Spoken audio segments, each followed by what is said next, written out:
গোটা পশ্চিমবঙ্গ জুড়ে ডিম ছোঁড়া হচ্ছে, ডিম ছুঁড়ে মানুষের মর্যাদাকে নষ্ট করা হচ্ছে এবং পুলিশের সামনে হচ্ছে।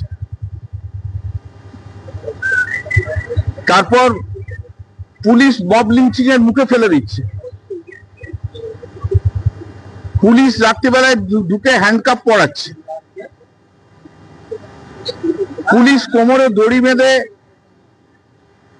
সব জায়গায় ঘোরাচ্ছে, গোটা গ্রাম ঘোরাচ্ছে এবং বিজেপির লোকেরা যে ইনসিস্ট করছে যাতে তাদের ডিম ছড়ে মারপিট করে।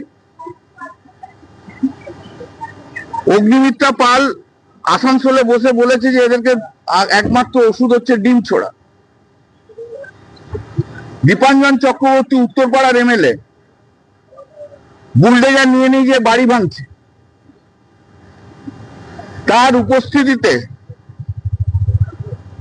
অর্ণব বলে একজন কাউন্সিলর আছে উত্তরপাড়ার, তার বউকে, প্রেগনেন্ট ওয়াইফ, তাকে বিজেপির লোকেরা পেটে লাথি মেরেছে। কমপ্লেন করা হয়েছে, কোনো পদক্ষেপ নেয়নি। এসব সব মিলিয়ে একটা পিআইএল ছিল, অনেকগুলো রেপ হয়েছে। এই যে handcuffing bad in law, Supreme Court 1980 সালে বলে দিয়েছে।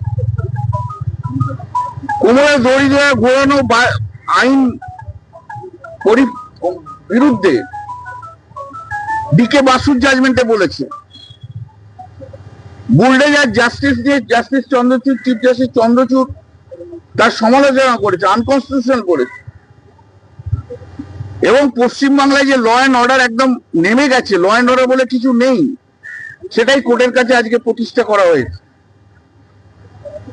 আর ওদের অ্যাডিশনাল অ্যাডভোকেট জেনারেল দাঁড়িয়েছিল, বলেছে যে আমরা সব পদক্ষেপ নিচ্ছি। কোর্ট জিজ্ঞেস করে তোমরা কি পদক্ষেপ নিয়েছো এতগুলো ঘটনা, যা যা সব বলা আছে পিটিশনের সাপ্লিমেন্টারি এফিডেভিটে, সব যা যা বলা আছে, আপনাদের দরকার হলে সফট কপি কারোর কাছে দিয়ে দেবে, কোন কোন ঘটনা কোথায় কোথায় হয়েছে। কোর্ট মামলার শুনে কোর্টের অবজারভেশন হচ্ছে এটা একটা ল অ্যান্ড অর্ডারের সিরিয়াস কোশ্চেন উঠে গেছে এবং পুলিশ পদক্ষেপ নিচ্ছে না, সেটাও একটা কোর্ট একটা অবজারভেশন দিয়েছে। এবং এইভাবে কোনো বেআইনি কাজ করা যায় না বলেও কোর্ট অবজারভেশন একটা দিয়েছে। অর্ডারটা পুরো এলে আপনাদের আমি বলতে পারবো। যার জন্য অ্যাক্টিং চিফ জাস্টিস মাননীয় honourable justice Tapabrata Chakraborty and honourable justice Parthasarathi Chatterjee দুজনে সেই কোর্ট অর্ডার দিয়েছে যে ইমিডিয়েটলি ডিজিকে ইমিডিয়েটলি গাইডলাইন ইস্যু করতে হবে, সমস্ত থানায় যেন সেই গাইডলাইন গিয়ে পৌঁছয় এবং সমস্ত গাইডলাইন পৌঁছে গেলে তাতে যেন এই যে জিনিসগুলো অপরাধ, এগুলো করা যায় না, পুলিশও কোনো করা যায় না, এবং কেউ যদি করে তার বিরুদ্ধে পদক্ষেপ নেওয়া হবে। ডিম ছোড়া থেকে আরম্ভ করে সব যে করা হবে তার বিরুদ্ধে পদক্ষেপ নেওয়া হবে। তার ডিরেকশন ইমিডিয়েটলি ডিজিকে দিতে বলেছে, গাইডলাইন তৈরি করে, এবং পদক্ষেপ নিতে হবে যতগুলো অ্যালিগেশন দেয়া আছে পিটিশনের সাপ্লিমেন্টারি অ্যাফিডেভিটে, তার বিরুদ্ধে ডিজিকে এবং সমস্ত পুলিশ অফিসারদেরকে ইমিডিয়েটলি পদক্ষেপ নিতে হবে।